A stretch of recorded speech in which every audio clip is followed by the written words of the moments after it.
Welcome to Westeros, where the fight for the kingdom is on. Anyone can die. I choose violence. Where great families live and die for the Iron Throne. They're all weaving these tangled webs. Some are noble, Jon Snow's everybody's hero. some are not. If you're going to be bad, be really bad. I won my crown! So many kings and queens in waiting, It's about power and greed. but an icy foe may well defeat them all. When's it start? Season 7 is coming, and so are the dragons. So let's burn through the epic saga to date. This is what Game of Thrones does. It sucks you in. With Game of Thrones, the story so far. When you play the Game of Thrones, you win. You die. There is no middle ground. As Season 1 opens, it's the calm before the storm. King Robert Baratheon rules from the capital, King's Landing, but his days are numbered. To be king in Westeros, you sit on the Iron Throne in King's Landing and you're ruling over the Seven Kingdoms. Start the damn joust before I piss myself. He's locked in a loveless marriage and only chose his queen for her family's name to hold his kingdom together. I'm very sympathetic to Cersei. She was completely in love with him. She was in awe of him almost. And he turned into this almost semi-abusive drunk. Sometimes I don't know what holds it together. Our marriage. This unhappy couple have 3 golden-haired children to their name. But Cersei keeps a deadly secret from Robert. The children are not his. The truth will be discovered on a royal trip north, and it's here that our story really begins. The king has asked his old ally Ned Stark to help him rule. Ned and his wife Catelyn govern the north, fiercely loyal to the crown. The Starks stand for loyalty, integrity, bravery. They are really the moral compass of the show. They're the good guys, and they're the ones that you find yourself rooting for from the start. The couple have 5 children, 3 sons and 2 daughters, and the decimation of this happy family will reverberate throughout our tale. They're almost too innocent for that world. King Robert arrives with his queen, Cersei, and with them is the whole Lannister clan. That's Jaime Lannister, the Queen's twin brother. Oh, the Lannisters. They're blonde, they're beautiful, they're arrogant. So fuck them. And it's really the Lannisters who are going to introduce a lot of trouble into the life of the Starks from this point. The arrival of the Lannisters into that world totally sends shockwaves through the whole family. Bran Stark goes climbing one day, gets to the top of a tower, and discovers the Lannisters' deep, dark secret. The secret is that Cersei, the queen, is actually sleeping with her brother, Jaime. The Lannisters, oh God! They are... I have never seen a family, I mean, talk about dysfunctional. Stop! It's incest, which even in Westeros is generally frowned upon. It also means that King Robert's children are not actually his children. It's all right. He saw us! I heard you the first time. He knows what it means, too, and he knows that if the incest is discovered, not only will he and his sister be put to death, but their 3 children may very well, too. And so, for Jaime Lannister, the greatest swordsman in Westeros, there's only one solution. The things I do for love. Here's a convenient way. The kid'll die, it'll look like he fell, and our kids will be safe. First in a coma, Bran will later awake with no memory of how he fell or what he saw. The royal secret is safe for now, and only the viewer has seen what the Lannisters will do to keep it. Everything went pear-shaped after that, and really, that's the whole chain of events starting. King Robert still wants Ned down in the capital, so this will be the last ever time we see the Stark family all together. A family which includes Ned's son out of wedlock, the bastard Jon Snow. Ned must now leave his family and follow King Robert south, taking his daughters Sansa and Arya with him. The reason I think that the first season of Game of Thrones works is it's essentially about this good family that just wants to essentially be left alone and serve their king and their country. This good family is ripped apart and thrown into situations that they never anticipated. They are bound for the capital, King's Landing, where Ned's new task will be to protect King Robert from those who would unseat him. And in Season 1, viewers learn the greatest enemies live in exile overseas, the Targaryens. They were dethroned by King Robert in the last war. The only surviving members of the family are a brother and sister called Viserys and Daenerys. The siblings are the children of the Mad King, who was killed in war. Viserys dominates his younger sister. Viserys has more than a touch of the Targaryen madness, and you know, sometimes he's protecting her, but he's also trying to treat her as a bargaining chip. Come forward, my dear. In search of an army, Viserys makes a pact with a savage tribe, the Dothraki, offering his beautiful young sister in marriage to their leader, Khal Drogo. She's the only bargaining chip he has. He doesn't have any wealth anymore. He doesn't have any armies, but he has her, who he can trade to this horse lord. I would let his whole tribe fuck you. All 40,000 men and their horses too, if that's what it took. He's power hungry, but to a nasty degree. Doesn't really care how or by what means. He just wants to be important and looked up to. But his plans backfire. Daenerys and Khal Drogo fall in love and become quite the power couple. Suddenly she finds herself with Khal Drogo empowered. People are obeying her. Tell him I want what was bargained for, or I'm taking you back. He just completely underestimates not only Dany, but Khal Drogo. What's he saying? He says yes. You shall have a golden crown. It's a real coming-of-age story. Throughout the first season, she really grows into herself. Look away, Khaleesi. No. This is one of the turning points for Daenerys. I think this is when you realize that she's prepared to sacrifice anything for the greater good. A crown for a king.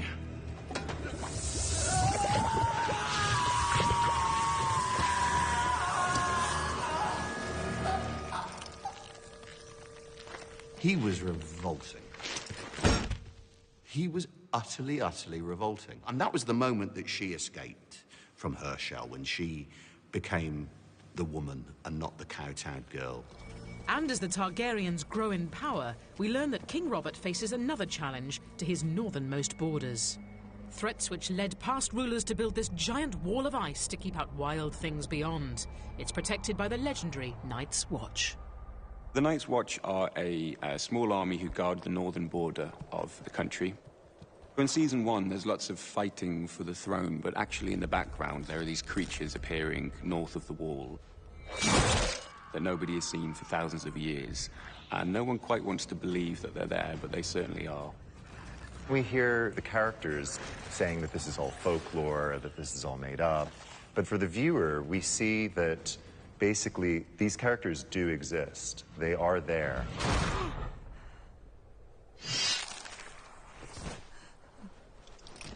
I think the White Walkers are really terrifying, mostly because you're not 100% sure you know what they're capable of doing or what their motives are. They are a serious threat. In Season 1, in search of a purpose, Jon Snow ventures to the Wall and joins the Night's Watch, a leader in the making. Jon Snow's everybody's hero. Jon Snow's one of my favourite characters. He's the dude. He's also in search of answers. The question of Jon Snow's parentage has been one of the burning topics amongst not only the show fans, the book fans, for many decades. Jon Snow is Ned Stark's bastard son. He brought him back from a war, and we never really learn who the mother is. Understandably, Catelyn, Ned's wife, isn't too fond of Jon for that reason. Try as she may, she could never make peace with the fact that Ned was unfaithful. But down in the capital, King's Landing, Ned Stark has a much greater challenge to face. His daughter has fallen for Prince Joffrey. She's presented with marrying the future king, live in a beautiful castle, go to banquets, have beautiful dresses to wear, a fairy tale story.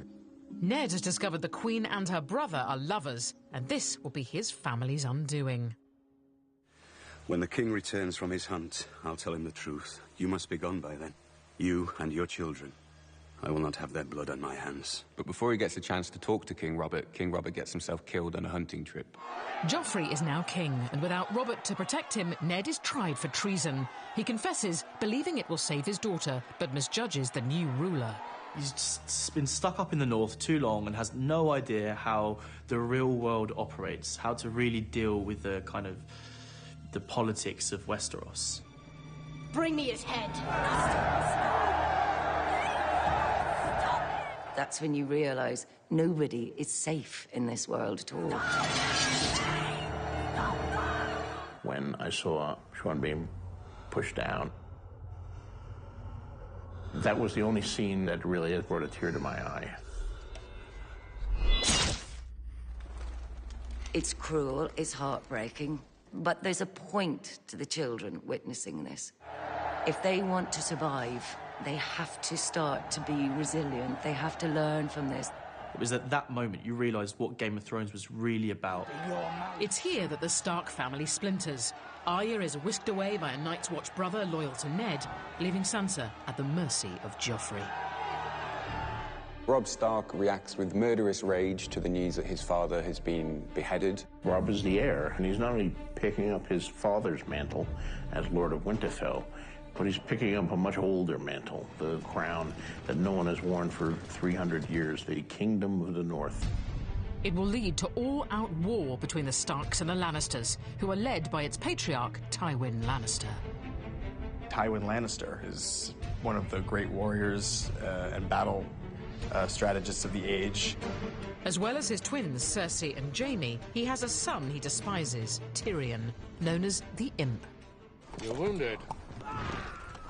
Good of you to notice. Tyrion, obviously, is just brilliant. I hear we won. Stereotypes of what a hero should be or should look like in Game of Thrones are just completely blown out the window because you've got Tyrion who, you know, doesn't look like your archetypal hero, but he is. As war rages in Westeros, over the Narrow Sea, Daenerys loses a husband but gains astonishing new powers. She walks into Khal Drogo's funeral pyre with fossilized dragon's eggs. Ugh, what an epic scene.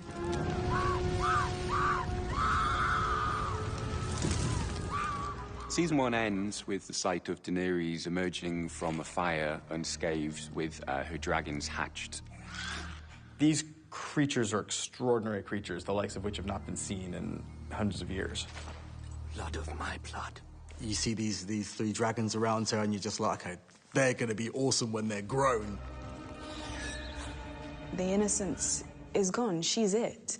And she's the Force now. As the dragons are born, she comes more and more to her own until the power becomes innate to her. It's about a new era. The whole first season is essentially the old era dying out and the new era beginning. And by the end, she has a sense that she knows that she's bound for greatness. And after the break, watch those dragons grow in Season 2.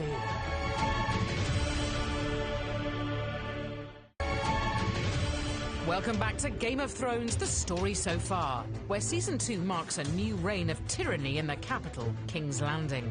Joffrey is brutalizing his subjects, as well as his bride-to-be, Sansa Stark. You can't! What did you say? Sansa has learned some painful lessons along the way. The chivalrous knights and gallant princes that she dreamed of. She got a gallant prince, and he turned out to be Joffrey. Killing you would send your brother a message. She's a prisoner in the worst place imaginable, enduring all kinds of psychological and sometimes physical abuse from these captors. Leave her face. I like her pretty. He's a bully, and we don't like bullies. I had a disgusting lie about Uncle Jamie. And you?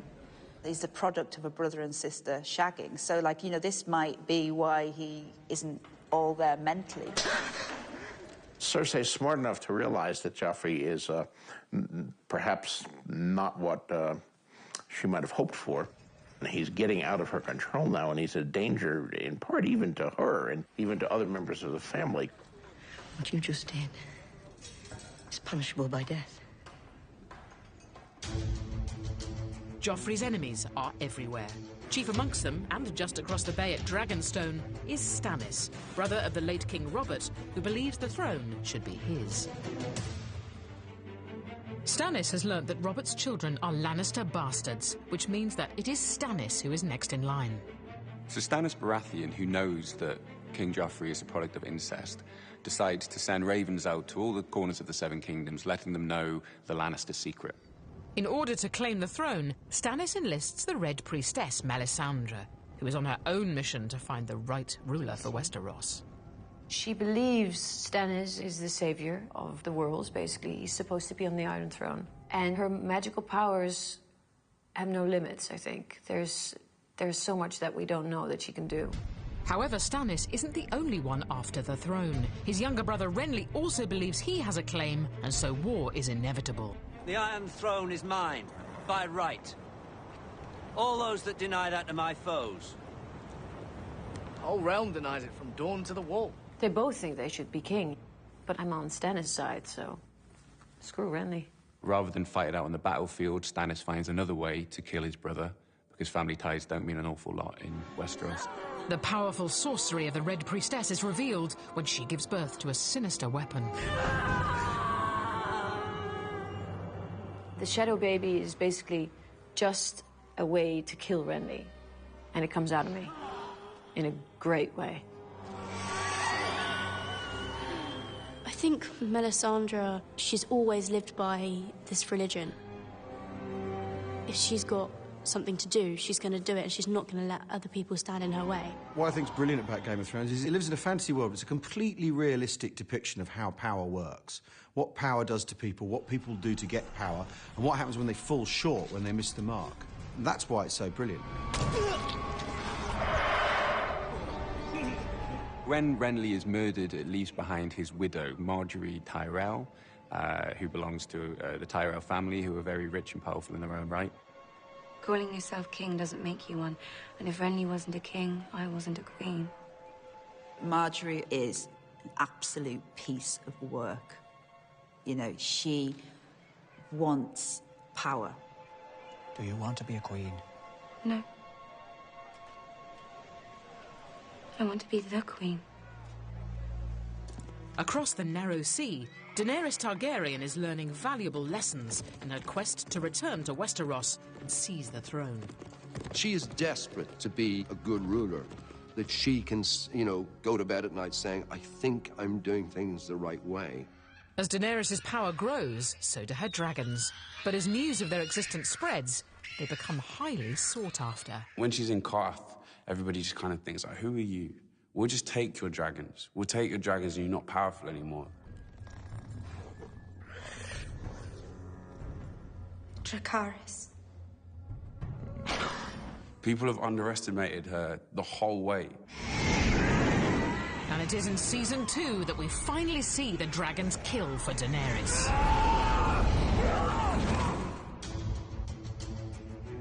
As Daenerys gets stronger in exile, Jon Snow and the Night's Watch are on a mission beyond the Wall, where the true scale of the threat to the kingdom is revealed. Blow the horn. When will he come? The army of the dead is on its way, and it's going to kick off sooner or later, and really, they've got to get out of there as fast as they possibly can. One blast for friends. Two for foes. And three for White Walkers. The threat of winter coming is very much a myth to the people of the South. They're not really taking it seriously. They don't know about the undead and all the horrors that are coming towards them. Three blasts. So what we learn in Season 2 is that the White Walkers are very much real. They're nothing like we've ever seen before in television. They're not just zombies, they're not just statues, they're walking ice cubes, basically. They're really bad and they're really scary. And it's literally, I think it's going to be a fight of ice and fire.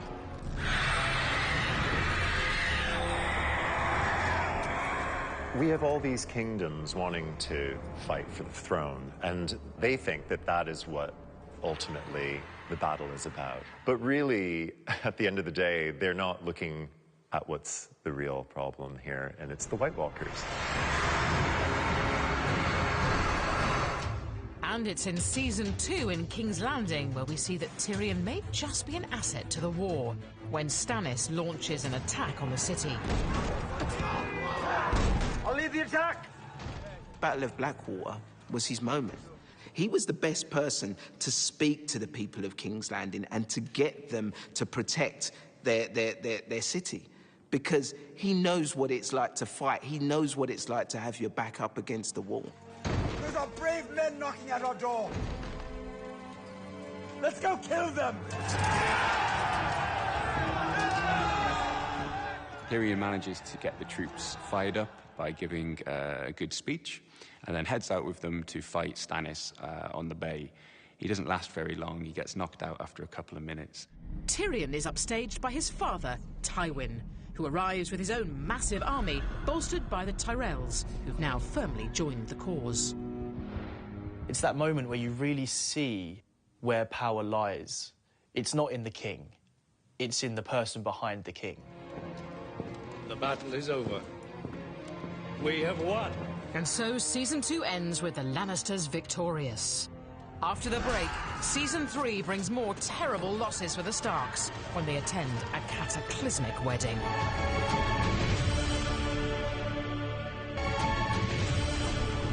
Welcome back to the story so far, where, as Season 3 begins, Daenerys has set sail on a mission.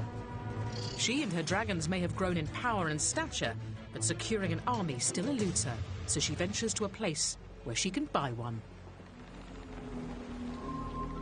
She knows she needs an army, a powerful army, if she ever wants to reclaim the Westerosi throne. And the best bet for that are the Unsullied. I have dragons. I'll give you one. She appears to want to trade the dragon for slaves. She seems to have made this daft agreement to give away her best dragon. She hands over the dragon. Next thing you know, once she's got control of the Unsullied, then it's very easy to say to the dragon, who still will listen to her and not to him, burn him. Dracarys.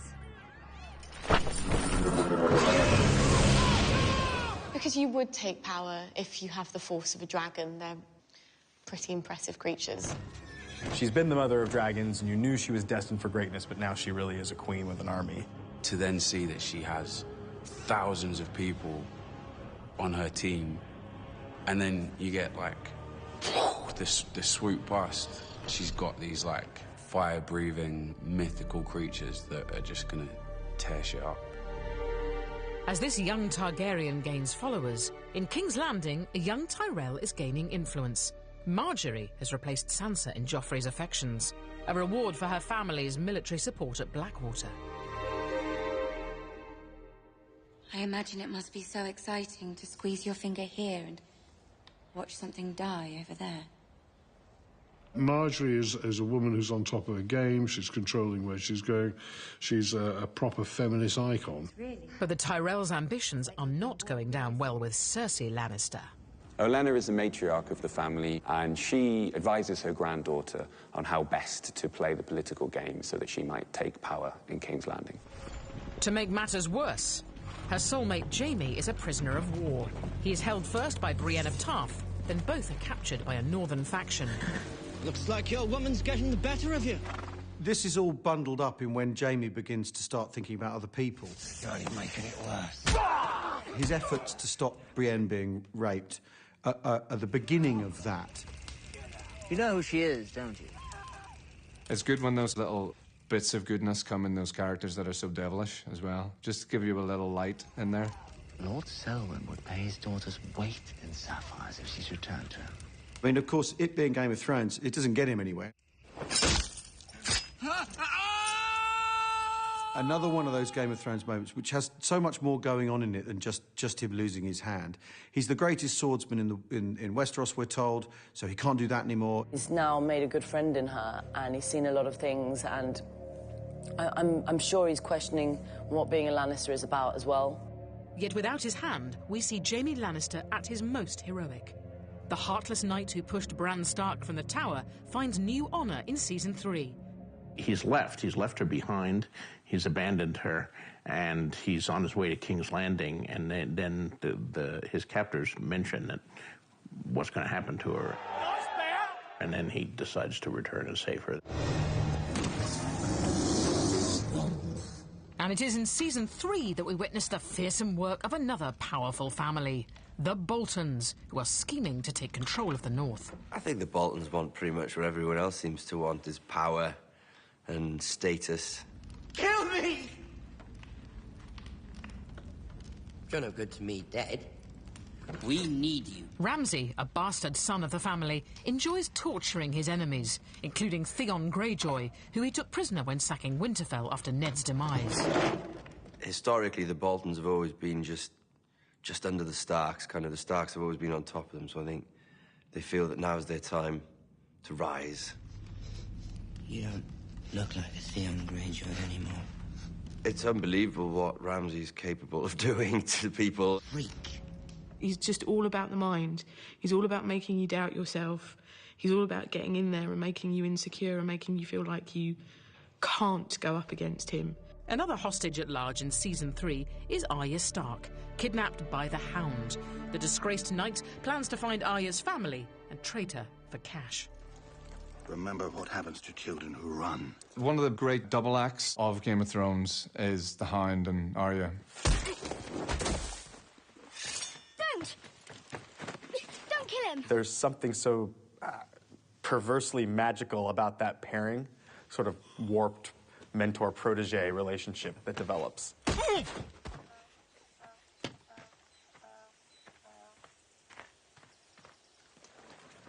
In his desire to claim a ransom, the Hound heads for the Twins, where he knows that Arya's mother and brother, Catelyn and Robb Stark, are attending a wedding.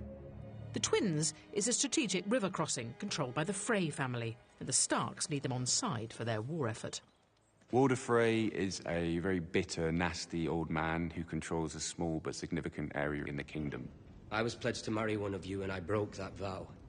If he's been let down by Robb Stark after this promise, if he shows any kind of forgiveness or just let it go, we didn't want to marry my daughter, he's married someone else, he would lose face in that world. It's a vicious world he's operating in. The Stark family offer Robb's uncle to make amends and are here for that wedding. A terrible mistake.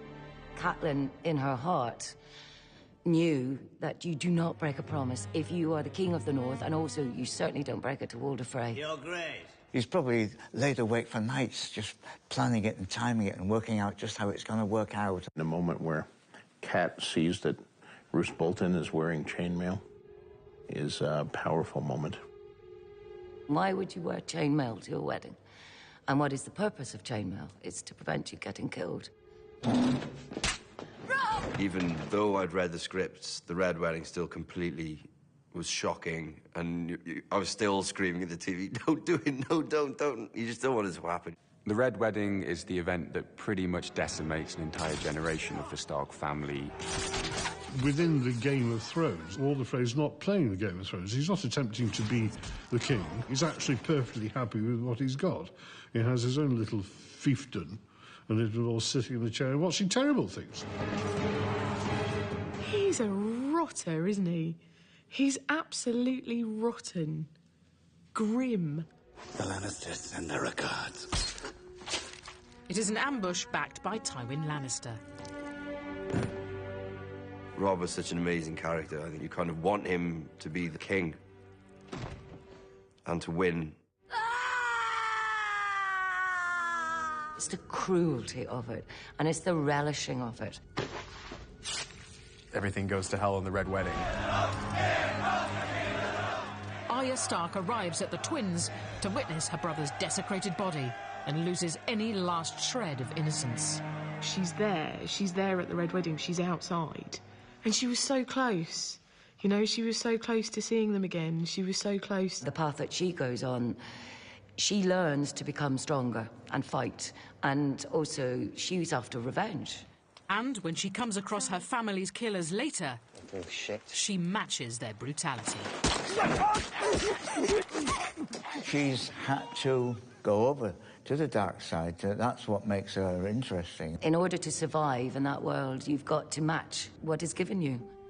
And so, by the end of season 3, all the elder Starks have gone from the Game of Thrones. Only the children remain, orphaned and scattered across Westeros, including Bran Stark, still paralysed from his fall. He's fled Winterfell with a loyal band of followers heading north. So Hodor we know as a very loyal character. It's all right, Hodor. He lost the use of his legs, and Hodor's the person that carries him around and takes him everywhere, being the big giant of a man that he is. It's all right. The walls will protect him. Him and his brother Rickon are the two last male heirs to the Stark household. And yeah, it's fast depleting. We're running out of Starks. Bran Stark is very much on his own journey to discover the root of this ancient magic that's reappearing in the kingdom throughout the seasons. And yet, amid this loss comes a small victory. Unlikely hero Samwell Tarly stumbles on a weakness of the White Walkers. Samwell reaches for all he has to hand, an old dragon glass spear he once found in the ground. To his astonishment, it works. The spells are shattered and it's melting before him. And stay with us to see Wedded Bliss vanish after the break. He's choking! Welcome back to Game of Thrones, the story so far, where in season 4, a royal wedding in King's Landing unites two great houses of Westeros, the Tyrells and the Lannisters. Marjorie and Joffrey's wedding is one of those weddings that we all have to go to where there's no love in the room. The wedding brings another great family into the game, the Martells, represented by Prince Oberyn. We're the hottest couple at the wedding. What else is there to say? Ilaria-san. My lord, my lady. John. He has a zest for life and all the beautiful things that the world has to offer. None of it is as beautiful as his own rage and taste for revenge. Oberyn is seeking vengeance for his sister's brutal death at the hands of the Lannisters. Rape and murder of women and children is considered distasteful. Joffrey really uses the wedding as an excuse to be as horrible as he can. Uncle, you can be my cupbearer. He sees it as an opportunity to wield his power because he can. And you're dying for something to happen to him. And so, an unseen hand poisons the newlywed king. Idiots, help your king! Move away! It's the moment of retribution that the whole of the Seven Kingdoms have been waiting for. I think everybody who watches Game of Thrones was hoping this day would come. I wanted to kill him in such a way that the viewers were reminded that here's a 13-year-old boy who's dying. Though it is actually the Tyrells that have poisoned Joffrey, it is Tyrion who is blamed. This is really the point where Tyrion's fragile bonds with his family begin to unravel. Take him! Take him! Take him! In plot terms, the death of Joffrey is another shaking of the board where the pieces are scattered. And also, it's one of those things that elevate the whole series from merely a story into a saga. As the royal family grows weaker, news from Westeros reaches Meereen, where Daenerys has conquered the city, but she is not yet ready to capitalize on her enemy's weakness. King Joffrey Baratheon is dead. Murdered at his own wedding. This would appear to be a really good time for her to finally make her play for the Iron Throne. She has the dragons, and she has the army, and she has the strength of character. But actually, she has new responsibilities now, and she has unfinished business where she is, and she's still trying to learn how to rule. And to compound matters, her dragons have grown so big that Daenerys has started to lose control of them. As they get bigger, as her power increases, the harder it is for her to manage. And that's where the story then has to go. All they're going to bring is complexity. And when one of the dragons kills a child and abandons her, Daenerys is left with no other choice but to chain the other two. She's just locked up her dragons, so can she unleash them again? And will they forgive her? Without the mighty force of her dragons, Daenerys is faced with a dilemma as to what to do next. She's definitely going through a sort of a dark night of the soul, I think, where she's trying to determine, have I got what it takes? And so, in Season 4, as Daenerys remains in exile, across the narrow sea, Sansa Stark has fled the capital and taken refuge with her aunt Lysa, who has been seduced by an arch schemer. Littlefinger's playing a very chaotic game, and he thrives on that. Oh, my sweet wife. For Littlefinger, it's all about getting power, I think, and using Lysa as a pawn along the way. Sansa is witness to Lysa's murder and covers for Littlefinger. Sansa's one of these poor characters who's been mistreated all through the series. She's seen a lot of horrible, horrible things happen, and she's never been able to take control, and this is the first time that actually she's got nothing else to lose. When Sansa lied to protect Littlefinger, I cheered. I thought, thank God, girl. He tried to reason with her, promised her she was the only one he had ever loved, but she stepped through those doors and she was... What you discover is that she's been learning this entire time. She's been listening. She's been watching. She's been taking Littlefinger's lessons to heart. So, from one Stark protege to another, Sansa's sister Arya is still the Hound's hostage, but they're now on an equal footing. Who would pass the bloody gate? The bloody Hound, Sandor Clegane. He's her captor, but he's also her protector. And, you know, she's seen his own pain and his own fear at times, and they've shared some dangerous situations. But when the Hound is gravely injured in battle, Arya is forced to strike out on her own. Fuck it. I'm ready. Now he's wounded and he's dying, and she's remembering all he said about mercy, and he's asking for mercy. And by mercy, he means, a quick thrust to kill him. And she doesn't give it to him.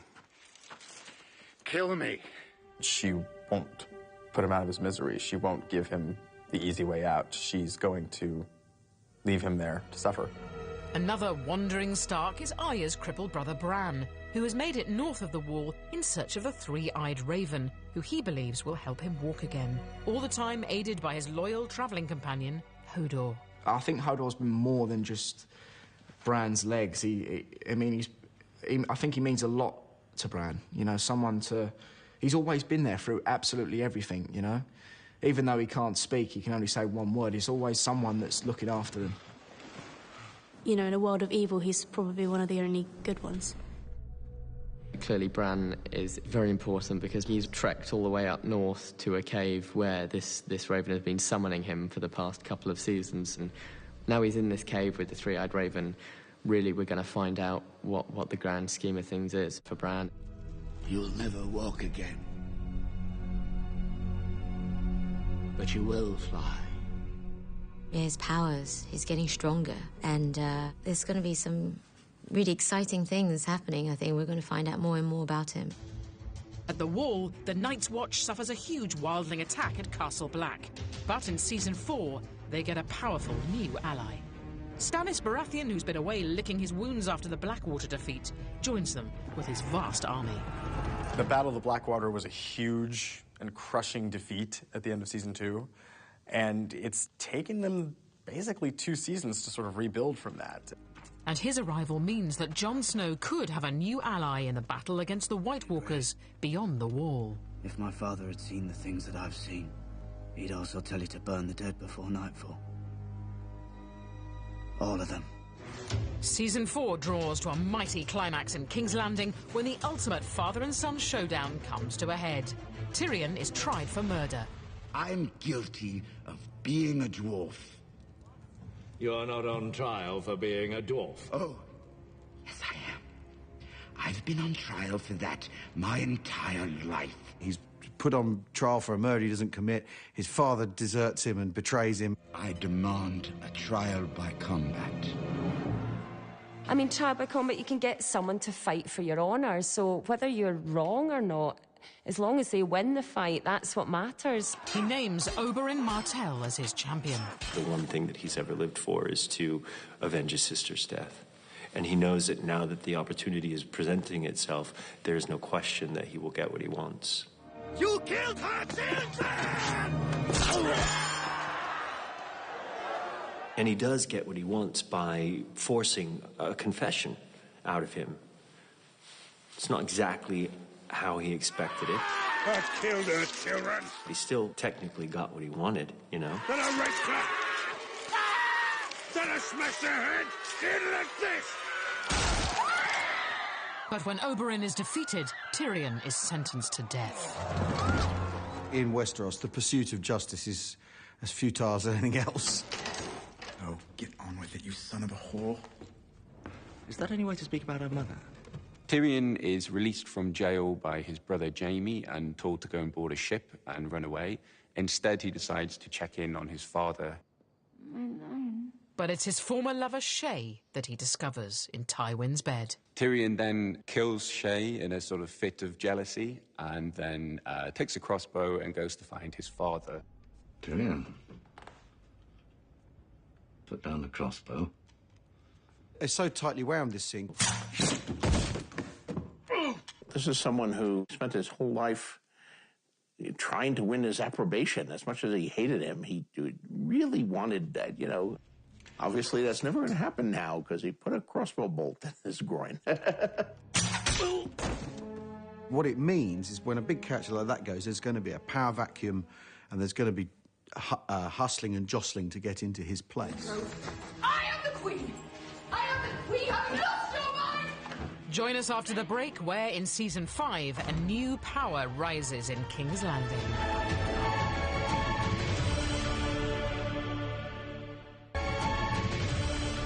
Welcome back to The Story So Far, where in Season 5, a royal wedding unsettles Cersei. Her son, Tommen, is now king, and has fallen under the spell of his new queen, Margaery, much to Cersei's dismay. When Margaery come in his life, I think he was just enjoying life so much. Judging from the king's enthusiasm, the Queen Mother will be a Queen Grandmother soon. Wouldn't that be a lovely day? Him being king was just a whole new excitement, a whole new life. Cersei empowers religious fanatics to help her topple her rival, Queen Margaery. You can't do this. I am the queen. She brings back the Faith Militant because she's like, well, hopefully I can clear the board with these guys and regain some of my power. But Cersei's engineered her own downfall. Royalty is no longer above the law, and fanatics come for her next. There's another contender to power in Westeros, and it's religion. It's the power of the faith. They want to remove all the excesses, to strip Cersei of all her finery, and encourage her, in inverted commas, to become clean. A sinner comes before you. Watching Cersei do the Walk of Atonement, something happened that I thought would never happen. And that is I felt compassion. No matter what she'd done previously, she didn't deserve this. And so Season 5 sees her left naked before her subjects to atone for her infidelities. The walk of shame was tough, was very, very tough for her. Very, very few women could have done what she did, complete that walk. And you see her trying to maintain this regal presence, but she can't. Stripped down to her, literally, physically, and emotionally and psychologically stripped down to her most vulnerable, and then swept up into the arms of the beast that she invited into the world. The strange creation that is her new knight. It's just a brilliant twist. Also getting a new ally in Season 5 is Daenerys, in the form of Tyrion. After killing his father, he's fled across the narrow sea, a fugitive on the run. He was a Lannister, and he had all the money in the world. And a noble name and a big bag of gold can buy you a lot. All that's gone now. He's totally at the mercy of the people he's traveling with. Who are you? And then the unthinkable happens. I am the gift. He is captured and handed over to his family's greatest enemy, the Targaryen Queen-in-Waiting, Daenerys. My name is Tyrion Lannister. And between them, they are an extraordinary force. Protect your queen! She appoints him as her political advisor, but when a civil rebellion begins, Tyrion gets to witness Daenerys transform into a true Targaryen. The symbol of the Targaryens coming to claim their power is on the back of a dragon, because, I mean, there's not much you can do when you're standing on the ground and a dragon's coming at you. She's had the dragons now for quite a long time, but her actually becoming a dragon rider, that's her claiming her birthright more than I think anything else we've seen her do, because that is how the Targaryens wielded their power. Everybody painted that picture of Daenerys flying her dragon. It never really happened. And they've waited so many years to see that, and she finally does, and she does it in a wicked way where she's escaping death. Daenerys, she's got the greatest name ever. Stormborn, Mother of Dragons, Daenerys Stormborn Targaryen. I love that name. She's got these dragons as backup. And then she's got Tyrion, who knows King's Landing, who knows the political side of things, and he's been through battles as well. Yet as Season 5 ends, Daenerys' dragon delivers her to an uncertain fate. The last thing we see of Daenerys Season 5, she's surrounded by Dothraki, is back where she bloody started.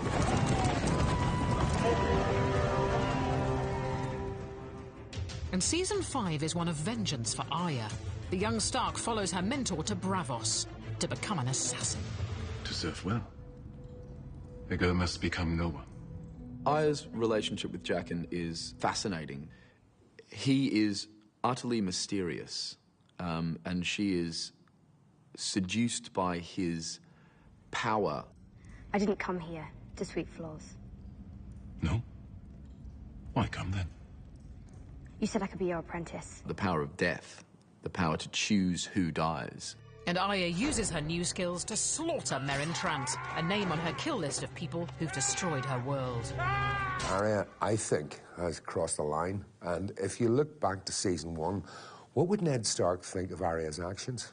Is that what he would want for his daughter? There is a sense of vengeance rather than a sense of justice. As Arya explores vengeance, back home the battle is on for the Stark family home. Stannis Baratheon is marching on Winterfell, now held by the Boltons.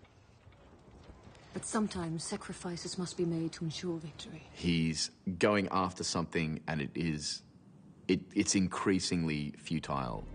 In a desperate move, Stannis follows the advice of the Red Priestess, who promises him victory if he makes an unspeakable offering to the Lord of Light. She managed to convince him to burn his own daughter. That's one of the most chilling scenes, I think, of Season 5.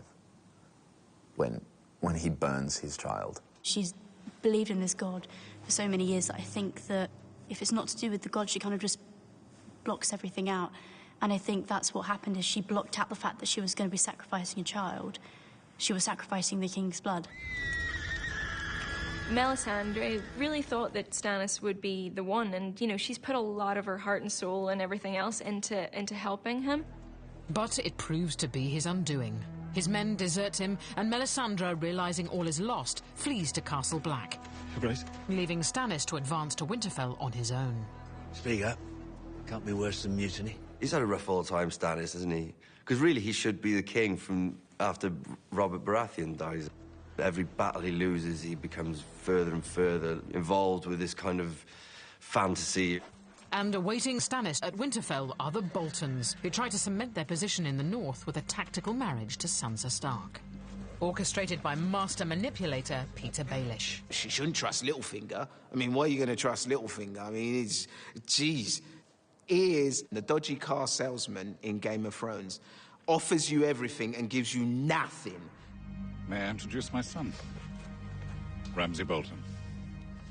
Now that the Boltons have kind of established themselves at Winterfell, bringing in a Stark will really solidify their position in the north. But it's a huge miscalculation that traps her in another brutal relationship. Ramsay is a horrible, cruel, evil, power-hungry man. He took psychotic nature to another level. I mean, he went there and he went some. Oh, no. You stay here, Reek. You watch. Fellow prisoner Theon Greyjoy, a.k.a. Reek, is too terrified to help. I think we all thought he should have stepped in on the wedding night, let's be frank. With Ramsay distracted by battle, You're leaving it to me. Sansa is caught attempting to escape, and it's only then that Reek finds the courage to become Theon again. Stop! I think that was a moment that we all needed to see. Theon again had been so much at the mercy of Ramsay that finally he had a moment where he could do good.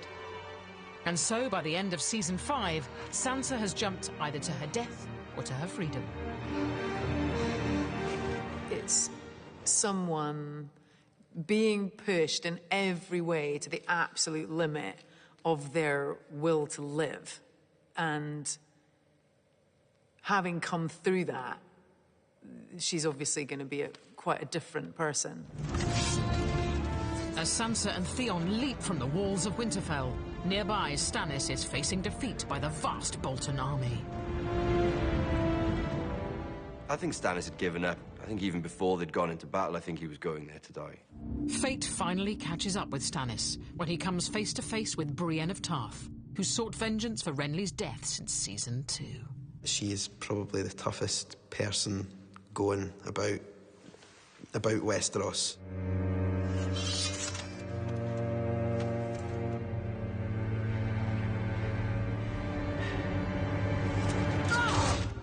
But as Stannis bows out, Jon Snow comes up against a greater foe when he ventures to Hardhome to make peace with the wildlings.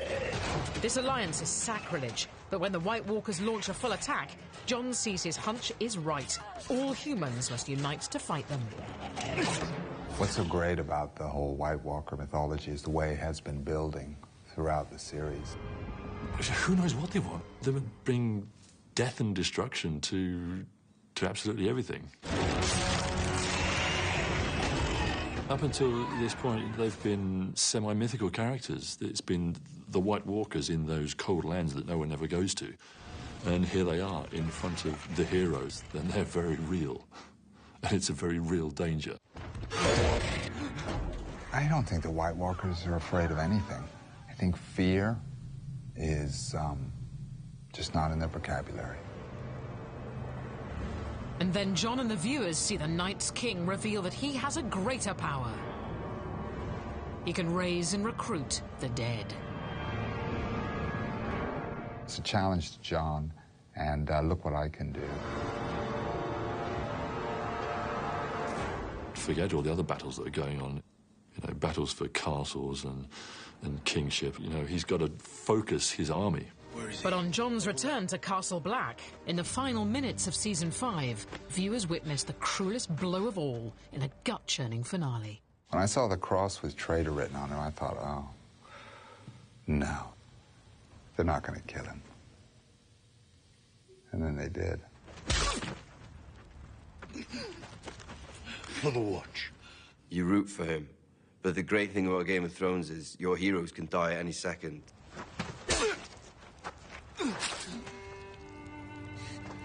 For the Watch. They're all members of the Night's Watch, and no matter what one of their brothers has done, what they did was worse than what he did. And so Season 5 ends on betrayal and death. Is this really the end for Jon Snow? Only Season 6 holds the answer after the break.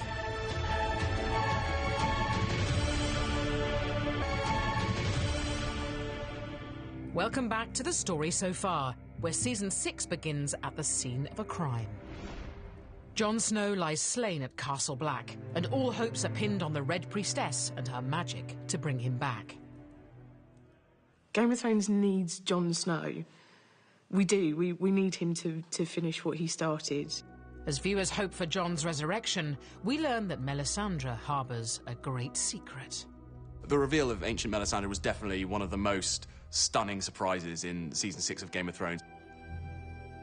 It showed how much older she actually is and how much longer she's been believing in this god for.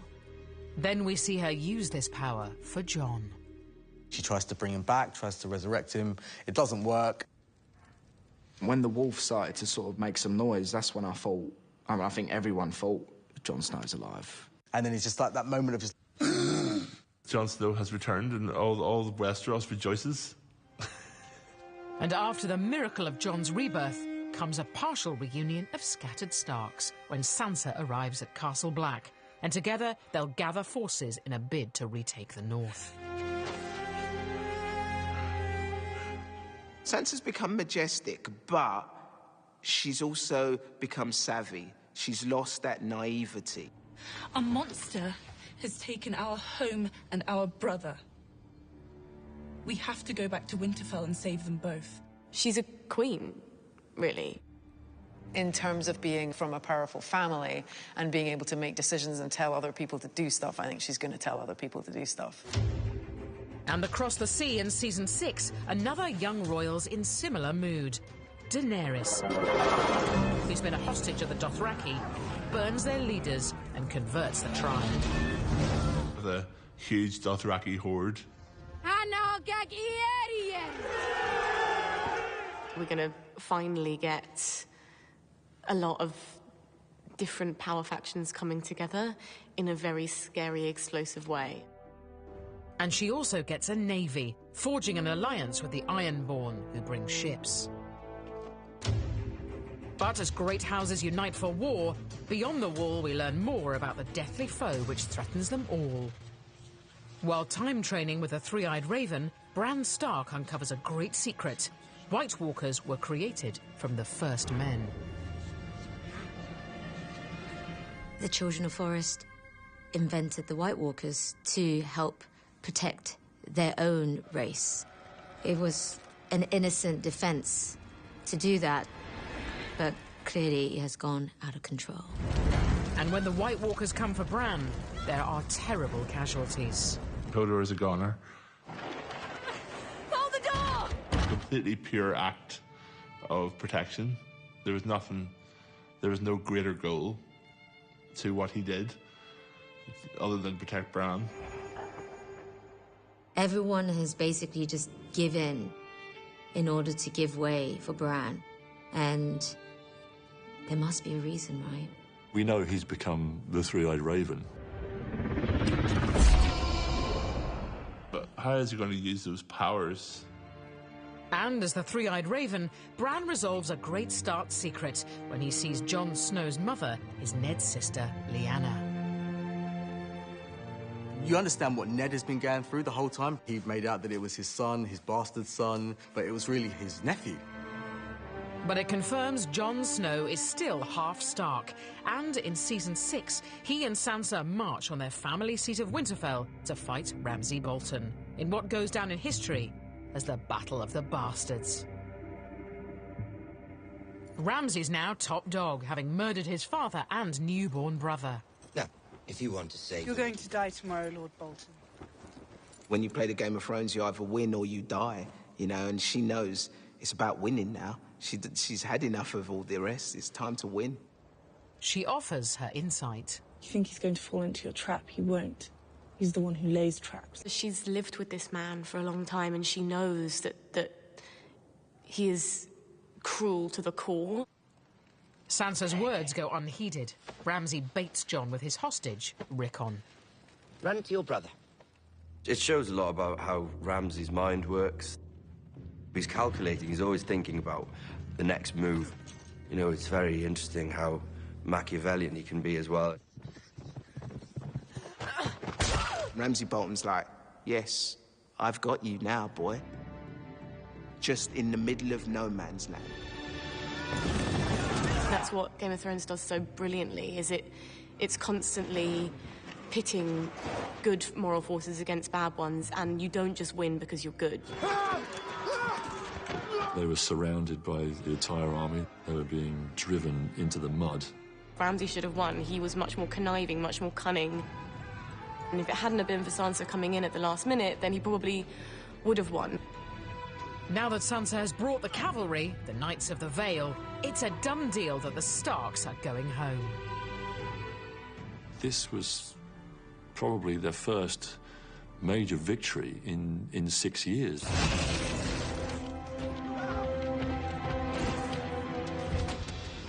They're suddenly inside the castle.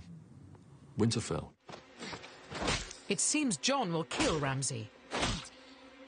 But he then leaves Sansa to take the scalp. There was only one way to kill him, and Sansa found the right way to do it. She knows what she's going to do, and she knows he deserves it. All memory of you will disappear.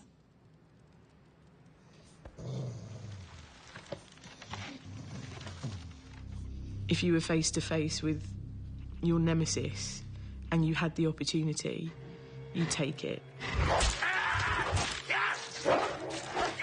She's hardcore. She has the makings of a Cersei.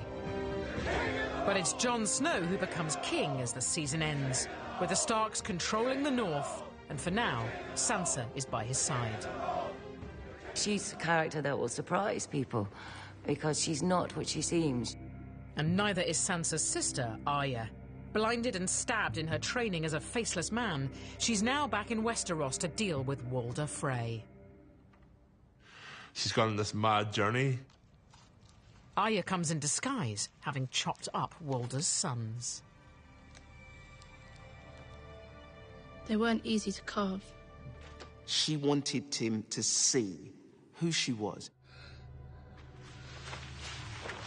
The face comes off and there's a knife. The last thing you're ever going to see is a Stark smiling down at you as you die. She's been caught up in it so young that she's turning into this child soldier. Revenge is a dish best taken cold. I literally cannot wait now for her and Cersei to face off. In fact, Cersei elevates revenge to an art form in Season 6, as the Lannisters fight for their family's very survival. These royal lovers are united in grief after the Sand Snakes killed their daughter. The Lannisters are all about power. They're all about revenge. We're the only ones who matter, the only ones in this world. And everything they've taken from us, we're going to take back and more. It doesn't matter how long it takes, they will get you back. With Jaime sent away to fight revolt, Cersei is left alone to face judgment by the Faith Militant. We are told that Cersei is going to turn up for a trial, but we know perfectly well she's not going to. But it's now she plays a game-changing hand. She was always going to have a dastardly plan. The Mountain was sent by Cersei to hold Tommen in that room. There's something wrong. Marjorie knows what's up in an instant. The High Sept is packed with those who've wronged Cersei, the Tyrells, High Sparrow, and Faith Militant. The amazing thing about Game of Thrones is the spectacle is always incredible, and you never know it's coming.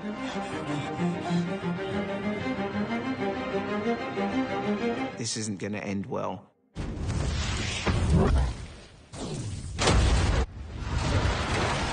Cersei has, of course, unleashed wildfire.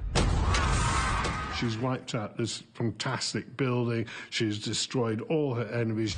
That's what makes Cersei so brilliant. She's been to the absolute lowest place that you could possibly go, and she still comes out on top. In the moment where she gets her revenge on everyone else, she loses the only thing that she has left that matters to her. Knowing that his mum's the one that's pretty much murdered his wife. What has he got to live for? Tommen's death leaves the Iron Throne empty, so a new reign begins.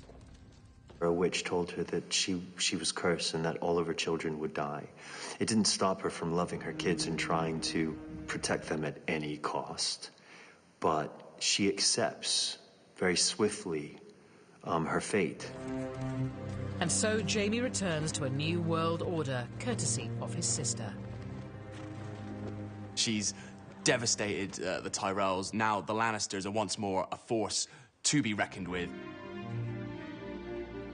You've got Queen Cersei sitting on the Iron Throne. I think it's good to see her on the throne because it really has been her who's been pushing the men. And so she should be there, rightly or wrongly. As one queen takes the throne, another sets sail to challenge her for it. Finally, Daenerys, the Targaryen queen, is on her way to Westeros with a vast alliance she spent 6 seasons amassing. We're now getting to crunch time. As she comes to conquer the burning question for Season 7, who might join her now? absolutely everybody against the Lannisters, everyone against Cersei. Like, Cersei doesn't have a chance. But they'll fuck with us. I do have this theory that the White Walkers will sit on the Iron Throne. Just leave those dragons alone.